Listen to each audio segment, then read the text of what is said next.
So imagine for a second that you were just settling in for a completely mundane overnight train ride. You've got your luggage stowed away. You're getting comfortable. Right, exactly. The Mhm. rhythmic clack-clack of the tracks is just like lulling you to sleep, Mhm. and the rain is gently tapping against the glass. You feel completely secure. You know exactly where you're going. Yeah, it's a very controlled environment. It is. But then, in the dead of night, the train it grinds to a halt. You look out the window into this suffocatingly thick fog, and you realize you've stopped at a station that simply doesn't exist on any map. Wow. Yeah, a station that, according to the whispers anyway, only appears once every 20 years. It's just, I mean, it's the ultimate subversion of our modern sense of control, you know? You take a form of transit that is entirely bound by fixed steel rails, satellites, rigid schedules. Completely predictable. Right. And suddenly you are completely off the grid, just subject to rules that completely defy physics. Okay, let's unpack this because today's deep dive into the source material is about exploring that exact collision, that crash between hard logic and an impossible anomaly. It's a fascinating stack of sources we're looking at today. It really is. At the center of it is this primary narrative document called The Last Train to Bhairavpur.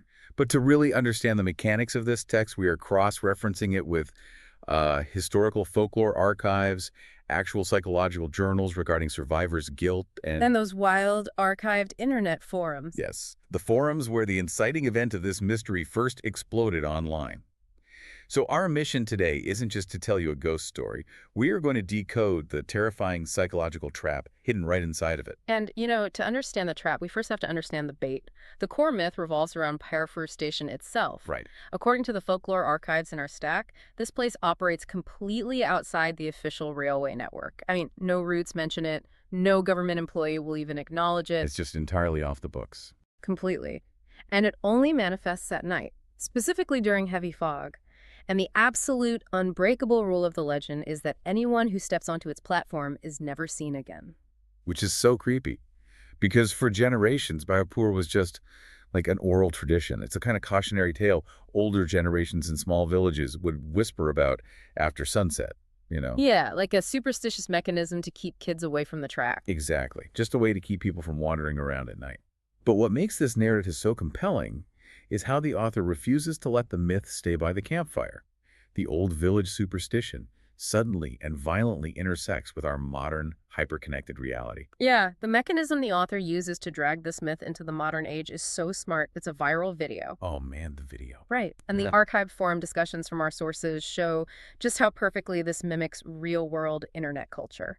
So a college student traveling on a standard overnight route from Delhi to Kolkata uploads an 18-second clip from his phone. Just 18 seconds. 18 seconds.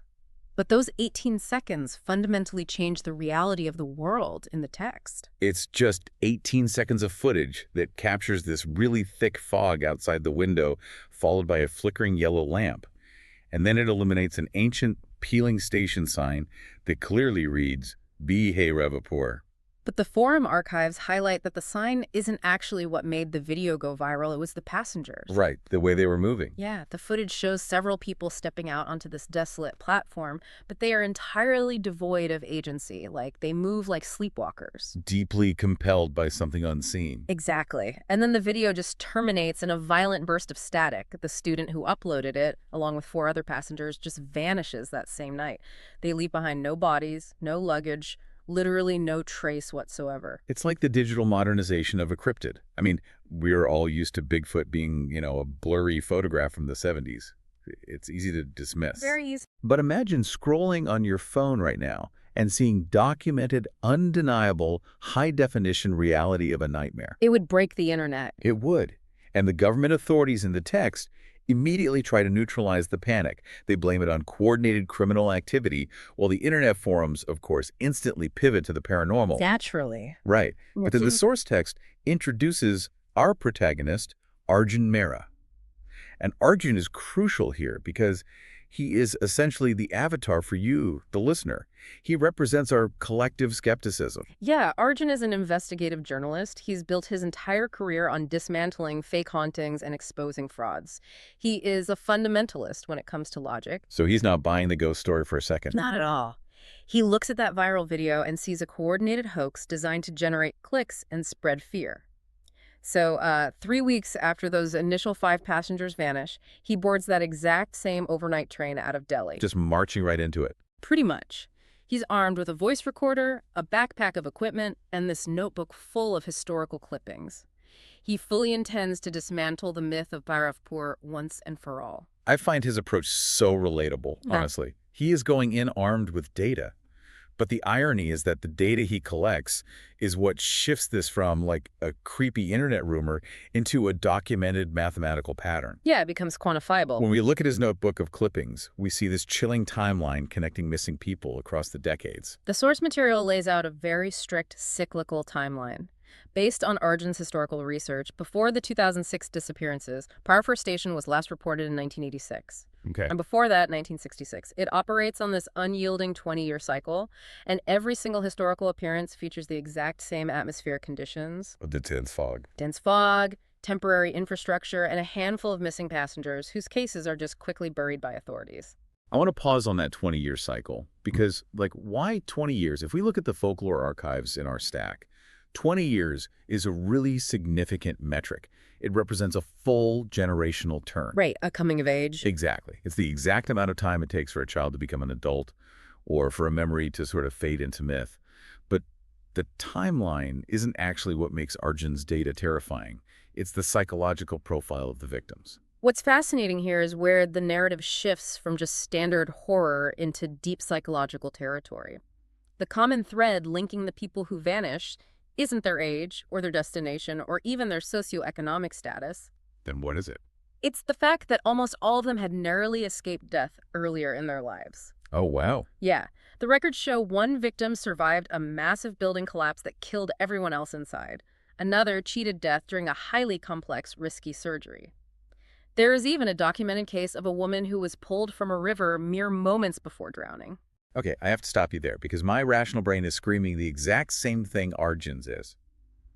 If I'm looking at this data, I'm thinking, how on earth could a physical train station randomly single out specific trauma survivors on a massive, chaotic railway network? It sounds impossible. Right. Millions of people ride those trains every day. Mass hypnosis or some sort of highly coordinated dark web cult hoax still feels infinitely more plausible to me than, like, a sentient, geographically shifting train station that audits civilian medical records. And that resistance you are feeling right now, that is exactly what the author is weaponizing. Arjun refuses to believe the station acts as some sort of cosmic equalizer coming back for people who mathematically shouldn't have survived. Because it defies all logic. Exactly. And to your point about the absurdity of a station auditing medical records, think of the psychological journals in our source stack regarding survivor's guilt. Survivor's guilt often manifests as this deep subconscious feeling of being an imposter in your own life. It feels like a debt. The narrative is simply literalizing that psychology. The station is the debt collector. Oh, that's chilling. It's like an automated audit software that flags accounting anomalies. Only the anomalies are human lives, and the software is, well, executing a deletion protocol. That's a perfect way to put it. But Arjun is clinging to his logic. He believes that if he can just observe the phenomenon, he can explain it. The problem is that human logic relies on a stable environment. It only really holds up until the environment around you fundamentally changes the rules of physics. And that is exactly what happens on Arjun's journey. Walk us through it. So his train leaves Delhi at 11:40 p.m. By 1:30 a.m., the atmosphere perfectly mirrors the historical data. The dim yellow cabin lights are flickering, the rain is drumming against the glass, and almost everyone in the carriage is asleep. Except Arjun. Right, Arjun is wide awake, reviewing his files, and sitting across from him is this old man who has spent the entire journey just staring blankly into the darkness outside. The text positions this old man as the classic harbinger. Like, after an hour of total silence, he turns to Arjun and whispers a very specific warning. He says, "If the train stops tonight, don't look at the platform." Yeah, that gave me goosebumps. He insists that Arjun must keep his eyes shut no matter what he hears out there in the dark. And to anchor his warning in reality, the old man presents physical evidence. He pulls out a black and white photograph from 1986. It shows a railway station buried in thick fog with the Bhairavpur sign faintly visible. Just like the video. Exactly. He tells Arjun that his own brother walked onto that platform and never came back, but the way the author describes this photograph is incredibly unsettling. The platform in the image looks distorted and blurred. As if the image itself has been damaged just by capturing the location, Yeah. which tells us that Bhairavpur fundamentally resists documentation. It actively distorts reality. And right on cue, as the old man tells Arjun that the station calls people, the physical environment collapses. It happens so fast. The cabin lights violently flicker and die, plunging the train into absolute darkness. The ambient sound of the rain instantly cuts out. The metal wheels screech agonizingly against the tracks, and the massive train begins to decelerate. The sensory deprivation here is key. The author strips away all the comforting, familiar sounds of travel. Arjun checks his phone. It is exactly 2:13 a.m. 2:13 a.m. Got it. The fog rolls in so thick it completely engulfs the windows. When the train finally grinds to a halt with a loud metallic groan, there is a total vacuum of sound. No wind, no insects, just a dead silence that is eventually broken by the train's own PA speakers. Oh, man. They crackle to life, and a voice that is described as ancient and distorted announces, Bhairavpur Station. Here's where it gets really interesting, because Arjun suddenly watches the viral video happen in real time in his own carriage. He's living it. He is. The sleeping passengers slowly stand up, but their movements are entirely mechanical.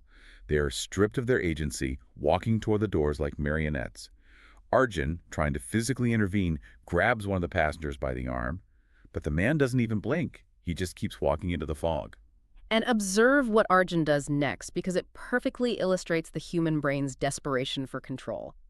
He steps off the train onto this unnaturally freezing platform, and his immediate response is to rationalize. He starts internally categorizing the event. Oh, absolutely. He's thinking, this is a chemical gas leak causing shared hallucinations. Or, this is a military hypnosis experiment. Anything to make it make sense. Think about the last time you, the listener, heard a terrifying noise in your house at night. Your brain immediately scrambles to supply a safe explanation. It's just the house settling, it's the wind, it's a stray cat. Right, you build a fortress of logic to hold back the panic. Exactly. Arjun is doing the exact same thing on a massive existential scale.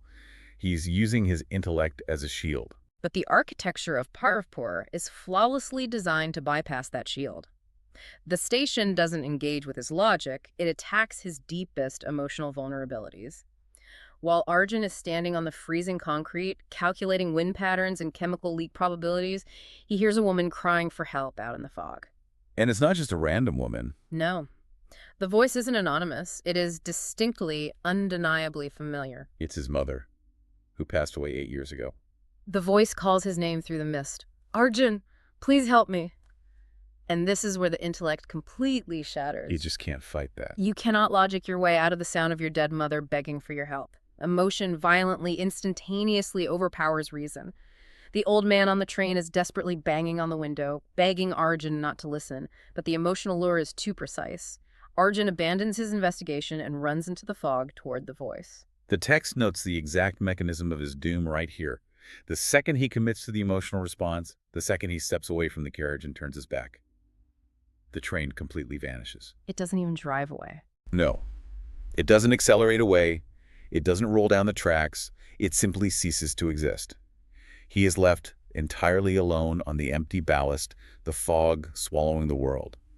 And from somewhere deep in the mist, a station bell rings a single time. Clang. With the train erased from reality, the narrative shifts from the mystery of the journey to the horrifying purpose of the destination. Arjun walks toward the main station building, and this is where the author makes a brilliant stylistic choice. This is not what you'd expect. Right, the station isn't some gory, blood-soaked haunted house. It's described as ancient, British-era architecture, covered in moss, illuminated by dim lanterns that shouldn't be burning. But inside, it feels expectant. It isn't abandoned, it is waiting. He follows the echoes of his mother's voice into the station office. The door's cracked open, and what he finds inside is a staggering bureaucratic nightmare. Endless files. The room is crammed with dusty filing cabinets stacked to the ceiling. There are mountains of missing persons reports and yellowed photographs. It basically looks like an infinite accounting office. And, cosmic bureaucracy is arguably much scarier than traditional monsters because bureaucracy implies cold, calculated intent. Yes. It implies that your suffering isn't random, it's just paperwork. And across the far wall of this office, there are hundreds of newspaper obituaries pinned up.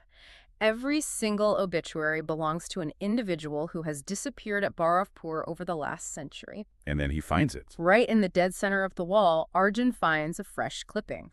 Imagine standing in an impossible place and finding your own obituary freshly printed on a wall of the dead. It reads, Arjun Mehra, investigative journalist, died tonight. And the time of death listed at the bottom is 2:17 a.m. So specific. Arjun checks his watch. It reads 2:16. Yeah. He realizes he has exactly 1 minute to live. And the physical environment reacts to his realization. The heavy office door slams shut. The hundreds of obituaries pinned to the wall begin to flutter as if caught in a draft, and the room suddenly fills with a chorus of overlapping whispered voices. So creepy. They aren't screaming, they are judging. They whisper phrases like, should have died, was never meant to survive, belongs here. This is the exact moment the psychological journals from our source stack fully merge with the narrative. Earlier, we discussed how the station targets people who narrowly escaped death. Hearing those whispers, Arjun's mind unlocks a trauma he had aggressively repressed. The drowning. Yes. Oh. When he was 12 years old, on a seemingly normal school trip, he fell into a lake and nearly drowned. He was pulled from the water and actually declared clinically dead for almost 2 minutes before emergency doctors managed to revive him. He was a survivor. But in the cold logic of Bhairavpur's accounting, he was an anomaly in the ledger, a mathematical error that was allowed to walk around for decades. As this realization paralyzes him, a tall, unnaturally thin shadow moves behind the frosted glass of the office window. The conductor. Yeah, the oil lanterns inside explode, plunging the room into darkness, and the door slowly creaks open. The passengers from his train, the ones who walked off like sleepwalkers, enter the room. But they have fundamentally changed. The author describes their faces as faded and blurred, like a photograph left out in the sun. They look like unfinished people. And their eyes are entirely pitch black. They silently block the doorway, cutting off any hope of escape. And stepping up from the shadows behind them is the entity known as the conductor. The conductor is the physical manifestation of that cosmic audit software we discussed earlier. He is tall, completely motionless, wearing a vintage railway uniform that is heavily covered in gray ash. Ugh! The imagery. Half of his face appears to be burned away, revealing something shifting underneath. He looks down at Arjun and smiles a slow, agonizingly deliberate smile. He says, "You survived once, but the train always returns for unfinished deaths." Even now, right at the precipice of his own destruction, Arjun tries to deploy his skepticism. He shakes his head, backing against the wall of obituaries, and says, "This isn't real." But the conductor's response is the ultimate philosophical kill shot. It really is. The conductor widens his smile and simply replies, "Neither are you." That line is devastating. The conductor is telling Arjun that his entire existence since he was 12 years old has been an illusion. He isn't a person, he's just an unauthorized extension of life, a clerical error that is finally being corrected. And then the brass station bell rings out in the fog, clang. It is exactly 2:17 a.m., the appointed time of death. The lanterns out on the platform go completely dark. The mob of black-eyed, unfinished passengers turn their heads toward Arjun in perfect synchronization, and they charge. Arjun screams, a massive train whistle shrieks out of the blinding fog, and then absolute dead silence. The author executes a brilliant, jarring narrative cut. We are instantly ripped out of that atmosphere of cosmic terror and dropped right back into the sanitized, brightly lit, bureaucratic reality of the morning after. The overnight train arrives at the station in Kolkata the following day. 6 passengers are officially reported missing, including our skeptic, Arjun Mehra. And the way society reacts is incredibly telling here. The cover-up is instantaneous, but it's not some malicious conspiracy. It's just the real world trying to maintain its own logic. Railway authorities categorically deny that any unscheduled stops occurred. They check the tapes. Right, they pull the onboard security footage, and it shows absolutely nothing unusual. There is no fog on the cameras, there is no ghost station, there isn't even a missing frame of time. The logic of the real world completely paves over the anomaly, as if Arjun and the others simply evaporated into thin air. But the anomaly leaves a receipt. It refuses to be entirely erased. When the railway cleaning crew is turning over the compartments that morning, they find one final piece of evidence left behind on seat 27, the seat Arjun occupied. The clipping. It's an old yellowed newspaper clipping, but the ink on it is fresh. It features a new obituary printed overnight. It simply reads, Arjun Mehra, 1989 to 2026. And right below that printed obituary, scrawled in trembling, wet ink, are 3 words. See you in 20 years. So what does this all mean? The math is undeniable. Based on the strict 20-year cycle from 1966 to 1986 to 2006, and now Arjun in 2026, the train is already scheduled to return in 2046. The ledger is never fully closed. It merely waits for the next generation of anomalies. The way this source text utilizes the framework of an urban legend to dissect human psychology is just masterful. Beneath the aesthetic of ghostly conductors and vanishing trains, it is a profound exploration of survivors' guilt. Completely. It captures the heavy, lingering psychological weight carried by people who live through a disaster when others do not, and the persistent, irrational fear that they owe a debt for their survival. It perfectly isolates that nagging question of why me? Why did I make it out when someone else didn't? And if we connect this to the bigger picture, the story preys on our desperate, distinctly human need to find logical explanations for trauma. We fundamentally want to believe the universe has rules. Arjun desperately wanted to impose logic on the viral video to make the world feel safe and predictable. But he couldn't. No, because the text exposes the primal terror we experience when we realize that our logic utterly fails to protect us from the chaotic, unpredictable nature of mortality. Bhairavpur Station represents the fear in the back of every survivor's mind that their survival wasn't a triumph, it was just a clerical error, and eventually the universe will notice the mistake. It is such a heavy, haunting mechanism to think about. We really hope you enjoyed unpacking these sources with us on this deep dive. But before we let you go, we want to leave you with a final thought to mull over long after you finish listening. Something to keep you up at night. Exactly. I want you to think about a time that you, or maybe someone close to you, narrowly avoided a severe accident. A missed flight because you were stuck in terrible traffic. Yes. A delayed car trip. A medical close call where a doctor just happened to catch a symptom at the last possible second. We've all had those moments. We have. In our normal, logical world, we casually call that luck. We say, wow, wasn't it lucky I spilled coffee on my shirt and left the house 5 minutes late? But if the terrifying logic of Bhairavpur Station is real, and the universe keeps a strict, unforgiving accounting book of who is supposed to be here and who isn't, is surviving a close call really a stroke of luck? Or is it just a rescheduled appointment? Thanks for joining us, and we'll catch you on the next deep dive into the source material.